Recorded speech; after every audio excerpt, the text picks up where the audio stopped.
입냄새가 당뇨병과 어떤 관련이 있는 것일까요?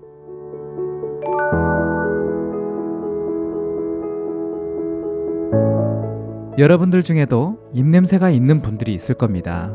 저도 조금 있는 것 같은데요. 이런 입냄새가 당뇨와 관련이 있을 수도 있다고 합니다. 달콤한 과일 냄새 같은 아세톤 향이 있는 입냄새라면 급성 당뇨 합병증인 케톤산증일 수 있습니다. 그리고 암모니아 냄새는 신장 질환이 나쁠 수 있고, 과일 썩는 악취일 경우는 신경성 식욕 부진 증상일 수 있습니다.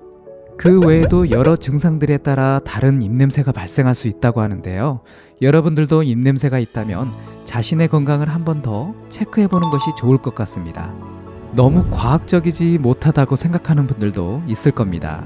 하지만 최근 연구에서 적외선 호흡 분석기가 당뇨병 초기 단계를 식별하는 데 효과적인 것으로 나타났습니다. 당뇨병이 왜 입냄새를 발생시키는지 그 원인을 알아보겠습니다. 케톤 발생으로 인한 입냄새인데요. 인체에서 인슐린을 만들어내지 못할 때 세포가 포도당을 에너지원으로 활용하지 못하게 됩니다. 그럼 포도당 대신 인체 지방을 연소하게 되는데요. 지방을 연소하면서 케톤이 생성됩니다. 이런 과정에서 발생하는 부산물 중 하나가 아세톤인데요. 그로 인해서 매니큐어 제거제 같은 입냄새가 발생하게 됩니다. 간혹 저탄수화물 고단백질 케톤 식이요법을 하는 분들 중에도 위험한 수준은 아니지만 케톤을 생산하기 때문에 아세톤 냄새와 비슷한 입냄새가 나는 경우가 있습니다. 하지만 케톤이 위험한 수준으로 상승하게 되면 당뇨병성 케톤산증이 발생하는데요. 증상을 살펴보면 달콤한 과일향 같은 아세톤 입냄새가 나고 평상시보다 자주 소변을 보게 됩니다. 그리고 고혈당, 정신혼미, 호흡곤란증, 구토, 복통 등의 증상이 발생하게 됩니다. 당뇨 환자에게 발생하기 쉬운 치주질환에 의한 입냄새도 있는데요.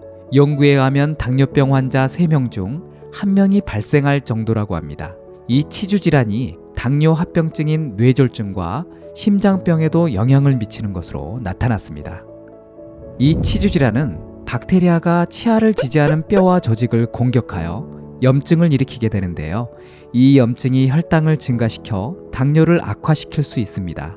그리고 당뇨병 환자가 치주질환이 발생하게 되면 치유하기도 어렵고 치명적인 질환이 될 수도 있다고 합니다. 입냄새를 관리하고 싶다면 이렇게 해보세요. 매일 치실을 사용하고 최소 하루에 2번은 꼭 양치질을 해야 합니다. 그리고 악취를 발생시키는 박테리아의 주요 서식지인 혀를 부드럽게 닦아주세요. 그리고 금연은 필수인 것 알고 계시죠? 물을 자주 마셔 입안을 촉촉하게 유지시키고 무설탕껌을 이용하여 타액 생성을 자극하는 것도 좋은 방법입니다. 당뇨로 인한 입냄새이기 때문에 혈당 수치를 계획하고 있는 범위 내로 유지하도록 노력하는 것이 가장 좋은 방법입니다. 도움이 되었나요? 그렇다면 구독과 알람 설정 잊지 마세요. 감사합니다.